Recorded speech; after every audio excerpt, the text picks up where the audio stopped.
All right, Shalom. I want to give all praises to Yahweh, Bahashim, Yahweh Shai, Bahashim, Ha, Racha, Chodash, Mama. Double honors to the elder apostles and the elders of GMS.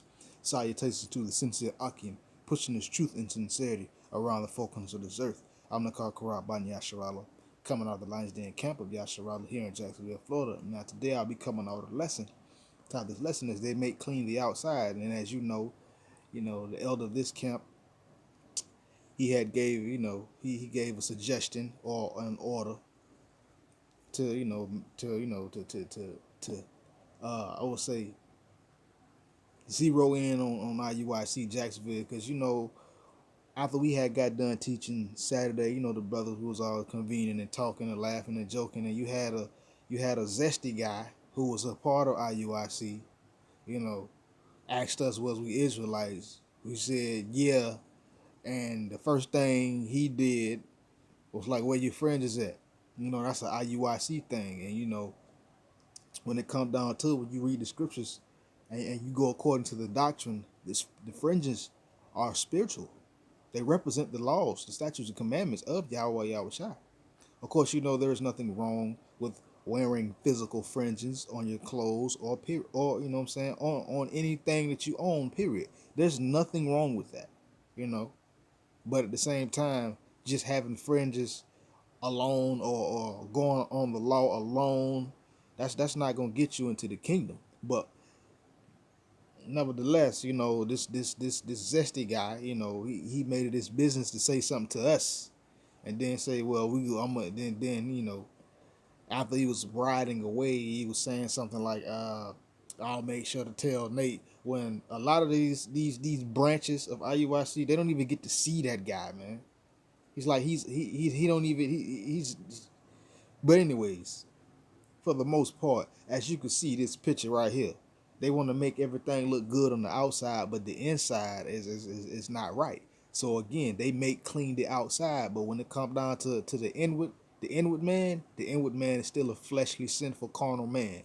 When it comes down to these guys, this picture you looking at, they look very militant. They got on these nice garments. The Lord ain't tell us to come out there looking all nice and fly. He said, gird yourself in sackcloth. But without further ado, let's get it. This is Matthew chapter 23. I'm gonna start at verse 1. It says, then spake Yahushua to the multitude and to his disciples. So he was talking to the multitude and to his disciples. He says, saying, the scribes and Pharisees sit in Moses' seat. And right now, Moses was a great leader. He was a teacher of the word. And right now, these scribes and these Pharisees, the wicked scribes and the Pharisees, they sit in great seats. They sit in Moses' seat, Salakia. Verse 3, all therefore whatsoever they bid you observe, that observe and do, but do not ye after their works, for they say and do not. And IUIC, they go, you got to follow the law. True enough, according to the scriptures, yes, you must follow the law to the best of your ability. But they boast in keeping 613 commandments perfectly. Ain't no fleshly being walking on this planet in this day and age, in these chains of darkness, keeping 613 laws, statutes, and commandments perfectly. So again, you observe, you pay attention to them. They say, yeah, the law is very important. Yes, we must follow the law. According to the scriptures, we must follow the law to the best of our abilities. The law alone will not get you in the kingdom. The law alone will not help you escape the judgment of Yahweh Yahushua. But it says observe them, but don't do after their works, because they just out there to be seen by people. They want to look good. They want to get all this we'll say clout, for lack of a better term. But this is what they're all about, you know. And to me, I'm looking at this picture right now. I just see a bunch of militant guys. They just militant with a garment on. You take that, you take away the IUIC, you take the menorah off of there, and they just like a bunch of Q dogs in gold and purple. But let's continue. It says again, all therefore, Salakia, whatsoever they bid you observe, meaning pay attention, that observe and do. If they telling you, oh, follow the laws, yes, do that. Follow the laws to the best of your ability. This is that observe and do, but do not ye after their works, for they say and do not. Don't do after their works, for they say and do not. They don't follow the doctrine. They say one thing and do another. That's called being double-minded. It's called being unstable. Verse 4. For they bind heavy burdens and grievous to be borne, and they lay them on men's shoulders, but they themselves will not move them with one of their fingers. See, they bind heavy burdens. They want to, oh yeah, you got to do this and you got to do that. You got to follow the law and this, that, and the other. They bind these grievous burdens upon people to be born, and they lay them on men's shoulders. They put all this pressure on you, but when it come down to it, they themselves will not even so much as lift a finger to even do what is right. But continuing, verse 5. But all their works they do for to be seen of men. They make broad their phylacteries and enlarge the borders of their garments. Look at the picture. You know what I'm saying? But all their works they do to be seen. That's what they do. They just be out there to be seen, you know. Out there to be seen. That's all they doing. They doing this to be seen of men. They make broad their phylacteries. They enlarge the borders of their garments. As you can see, we're supposed to have a border of blue on our garments, not gold. But continuing. Verse 6, and love the uppermost rooms at feasts and the chief seats in the synagogue. And as you know, this is what they about. You know, they about having a position. You know, they about having status. I'm pretty sure if you was part of that, you probably can't even be. You probably couldn't even wear a garment if you know if you wasn't a so-called elder. You know what I'm saying? In this uh uh syndicate or sector. But I'm continuing. Verse 7, and greetings in the markets, and to be called of men, rabbi, rabbi. See, they do these things to be seen of men. They do all this stuff so people can see them, you know, so they can be called of men, so they can get recognition from men, to be called rabbi, rabbi. You know what I'm saying? Verse 8, but be ye not called rabbi, for one is your master, even Hamashiach, and all ye are brethren. So don't be looking, don't be calling nobody else master, but Hamashiach Yahushua. Let's jump down to verse 13. It says, but woe unto you, scribes and Pharisees, hypocrites, for ye shut up the kingdom of heaven against men, for ye neither go in yourselves, neither suffer ye them that are entering to go in. So these guys, they shut up the kingdom of heaven. They get in the way. They tell you lies and things. They tell you that we don't know what the Lord's name is. That is so not true. You know, they say, oh, well, we don't know. Well, according to Amos, the Lord he does nothing but he revealeth his secrets unto his servants, the prophets. And if they supposed to be prophets, don't you think they supposed to know the Lord's name? How you gonna call on the Lord in the time of calamity?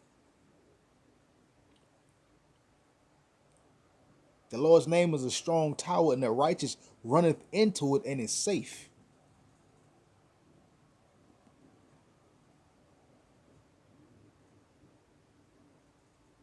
But they shut up the kingdom, you know what I'm saying, against a kingdom of heaven against men. See, they tell you, oh, you got to do this, you got to do that. They shutting the kingdom up. But when they themselves, neither, you know what I'm saying, when they themselves are not going to even enter in. They keep other people from going in by telling lies, man. But continuing. Verse 14, woe unto you, scribes and Pharisees, hypocrites, for ye devour widows' houses, and for a pretense make a long prayer. So like you make long prayer, therefore ye shall receive the greater damnation. So again, these scribes and these Pharisees, these hypocrites, look at the picture. They, you know, they devour widows' houses. You know what I'm saying? I'm pretty sure there's plenty of single women up in their congregation. They devour widows' houses. They take over stuff, man. They destroy it. For pretense, they probably making long prayers and standing out there doing all this long, drawn out theatrics. But what they don't understand is they're going to see a greater damnation, a greater destruction, a great destruction. But continuing, verse 15. Woe unto you, scribes and Pharisees, hypocrites, for ye compass sea and land to make one proselyte. And a video I did a while back, they call themselves going around the four corners of the earth preaching the truth. They compare sea and land to make one proselyte, to get one convert, but this is what happened. But again, woe unto you, scribes and Pharisees, hypocrites, for ye compare sea and land to make one proselyte, and when he is made, ye make him twofold more the child of hell than yourselves. So they do all this traveling and supposed ministering, and they get one proselyte, i.e., we'll say convert, and they take that one convert that they got, and they make that convert twofold more the child of hell, the child of destruction than themselves. But people have itching ears. So they're blind leaders of the blind. I'm gonna jump to verse 23. It says, woe unto you, scribes and Pharisees, hypocrites, for ye pay tithes of mint and anise and cumin, and have omitted the weightier matters of the law, judgment, mercy, and faith. These ought ye have done, and not to leave the other undone. So, this is what they do. They big on money over there in IUIC.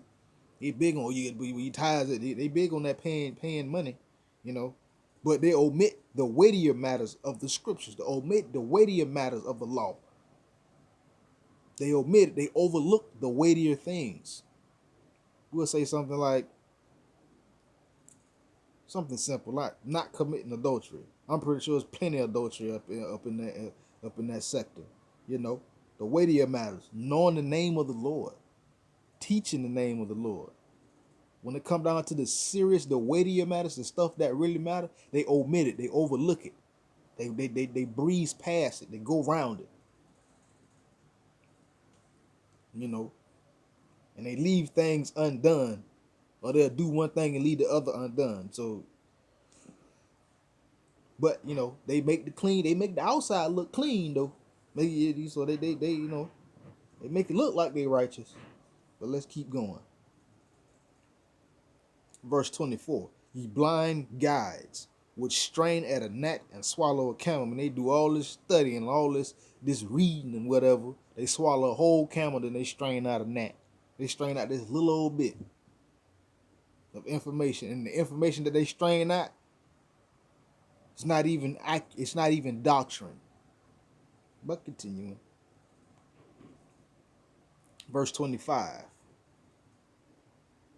Woe unto you, scribes and Pharisees, hypocrites, for ye make clean the outside of the cup and of the platter, but within they are full of extortion and excess. See, they make clean the outside of the cup, and of the platter. They look good on the outside, but the inside, they're full of extortion and excess. Excess of sin, excess of lies, deceit, excess of going contrary to the doctrine. Extortion. You already know they extorting money. That's how that whole faction, this whole IUIC faction is even standing. Money, 501c3, tax exempt, aka the gag order. But continuing. Verse 26, thou blind Pharisee, cleanse first that which is within the cup and platter, that the outside of them may be clean also. So you got to clean yourself up from the inside first. You got to be clean on the inside. The spirit of Yahweh Yahushua got to be dealing with you first. You got to make clean your house before you can clean the outside. But with them, they clean the outside up, and the inside is full of it's just dirty and it's nasty. But let's continue. You wouldn't drink a cup that's clean. You wouldn't drink out of a cup that look all clean and pristine on the outside, but then when you look in the cup, it's all dirty and spots and food particles and different things of the sort like that, you wouldn't drink out of that cup. But that's how they get down. You see it. You see the picture. But let's continue. Verse 27. Woe unto you, scribes and Pharisees, hypocrites, for ye are like unto whited sepulchres, which indeed appear beautiful outward, but are within full of dead men's bones and of all uncleanness. So again, they just like a whited sepulchre. They just like a casket that look all good and decked out with all kind of gold and silver on it. It look good on the outside. They indeed appear beautiful outward. Look at the picture, but within are full of dead men's bones and of uncleanliness. It's not a righteous bone in their body. This is all for the money. Again, I'm going to read that one more time. Verse 27. Woe unto you, scribes and Pharisees, hypocrites, for ye are like unto whited sepulchres, which indeed appear beautiful outward, but are within full of dead men's bones and of all uncleanness. Look at the picture. I'm going to keep saying that. Look at the picture. Verse 28. Even so, ye also outwardly appear righteous unto men, but within ye are full of hypocrisy and iniquity. And that's how it is with these guys. They appear righteous. They appear like they spiritual, but when it come down to it, within they are hypocrites. They are full of hypocrisy and iniquity. Iniquity is immoral doings, sin. But you know, our people love to follow this kind of stuff because they look righteous. They look good. But continue. Romans chapter 3. Looking good ain't gonna get you in the kingdom. You're gonna be around here looking fly, watching the missile fly in your face. But continuing. This is Romans chapter 13. It's like in chapter 3, verse 13. It says, their throat is an open sepulchre. With their tongues they have used deceit. The poison of asps is under their lips. And you know, the brother Zariah in the camp, you know, he said he ran across them one day when they was outside of his abode. And he just decided to walk up to him and ask, you know, what is the Lord's name? And you know, saying and the first thing he said, oh, you know, we don't know. And he followed up with another question and said, well, how can we call on the Lord in the times of trouble? And he said, all they said was just follow the law. The law ain't gonna get you saved. If you follow the law solely, the law worketh wrath. So if you break one, you guilty of breaking them all. And when the Lord come back, guess what? Judgment. But continuing. Their throat is an open sepulchre. With their tongues they have used deceit. The poison of asps is under their lips, whose mouth is full of cursing and bitterness. And that's what it is with them. Lies. Their feet are swift to shed blood. Destruction and misery are their ways. They mislead the people. Verse 17. And the way of peace they have not known. And the way of peace they have not known. They ain't teaching people the way of peace. You know, first thing come out their mouth is where your fringes at. When you find me a scripture where it says you got to wear fringes on everything you own. You find that scripture. And I repeat, and I reiterate, there is nothing wrong with wearing fringes. If you want to wear fringes on your clothes, you can. But fringes alone, the law alone, ain't gonna get you nowhere. We wear fringes on our garments because the fringes represent the laws, the statutes, the commandments of Yahweh Yahushua. That's what the fringes represent. Fringes don't make you righteous. Fringes ain't gonna save you from a missile. Fringes ain't gonna save you from the judgment of Yahweh Yahweh Shai.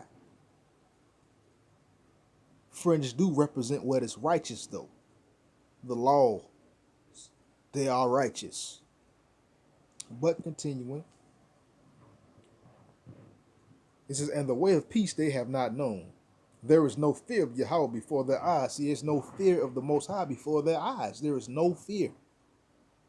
They still want to call the Lord Christos or Christ. That's Greek. The Lord was a Hebrew Israelite from the tribe of Judah, of the 12 tribes of Israel, and they spoke Hebrew. So if he comes from a Hebrew people, a Hebrew speaking people, guess what that means? He himself, the Lord, had a Hebrew name, not a Greek name. But let's keep going. Verse 19. Now we know that what things soever the law saith, it says to them who are under the law, that every mouth may be stopped, and all the world may become guilty before Yahweh. So guess what? If we all under the law solely, guess what? The law is put up so that we can't boast. So they go, oh, you need to. No, the law is the, we'll say, the schoolmaster, the guideline, the measuring stick that we should all, that Yasharallah should all go by, so that no man can be like, oh yeah, well I do this and you, yeah. No, that's why the law is there, that all mouths may be stopped, and the word may become, you know what I'm saying. And if that's the case, we all solely to the law only. Well, guess what? We're gonna be judged when the Lord come back. We all gonna be guilty before the Most High. Ain't nobody gonna be innocent.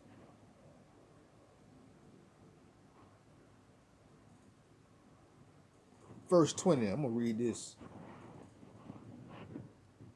Therefore, by the deeds of the law, there shall no flesh be justified in his sight, for by the law is the knowledge of sin. So, by the deeds of the law, no flesh is going to be justified in the sight of Yahweh Yahweh Shai. We're not going to receive no recompense of good. We're gonna get judged. That will be ain't we gonna be guilty before the Most High, because we have all broken the law, statutes, commandments of Yahweh Yahweh Shai on numerous occasions, on purpose, knowing, unknowing, accidentally. It has happened. So we will not be justified. But see, the law is set up so we would know what sin is.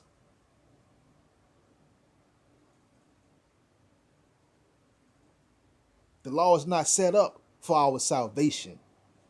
It's set up for us to know what sin is. It's set up for us to know what wrong is and what right is. It's set up for us to walk according to the Heavenly Father the right way. That's what the law is for. To teach you what to and what not to do. What you should and what you shouldn't do, according to the Heavenly Father. Let's since they so bold on the law, let me get my last point, and I'ma leave it alone. This is James chapter 2.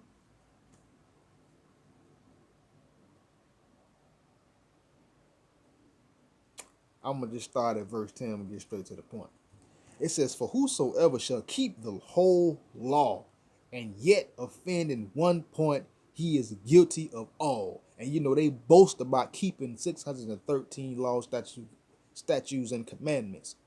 They say if you keep the whole law and you offend at one point, you are guilty of all. So if you keeping the law and you see a chick with a dude and you look like, man, she got a fat booty, you just lusted. Guess what that means? You just broke one of the laws, one of the commandments. We're not supposed to lust. So guess what? You guilty of breaking all the laws. But you know, they claim and boast that they can keep the whole law that they do. That's some bull crap, man. Verse 11. It says, "For he that said, do not commit adultery, said also, do not kill.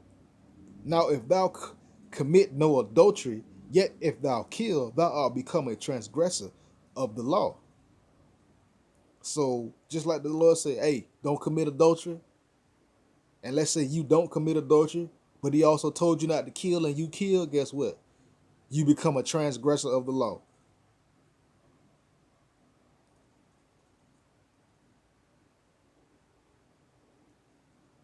So again, verse 12, I'm going to read verse 12 real quick.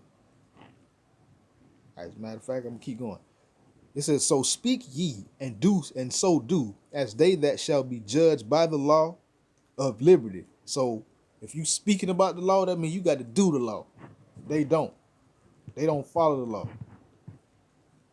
Verse 13. "For he shall have judgment without mercy, that hath showed no mercy, and mercy, and rejoiceth against judgment." So if you saying one thing and doing another, talking about you follow the whole law, and then you say, oh, do this, but then you turn around and do something else, guess what? You're gonna have judgment without mercy, because you showed no mercy. Where your friends is at? Like, come on, who? That's crazy, man. But again, it says, "For he shall have judgment without mercy." I mean, these you gonna get judgment without mercy. Because why? Because they don't show mercy, so they ain't gonna get no mercy. He says, "And mercy rejoiceth against judgment." And see, more mercy rejoices against judgment. But they don't understand this type of stuff, you know. But yeah, that was my last point. But yeah, they make clean the outside. As you can see the picture. You know, people see them and automatically think, oh, but no, man, they full of dead men's bones. They full of extortion and excess. You know, hypocrisy and iniquity. That's what it is. And with that, shalom.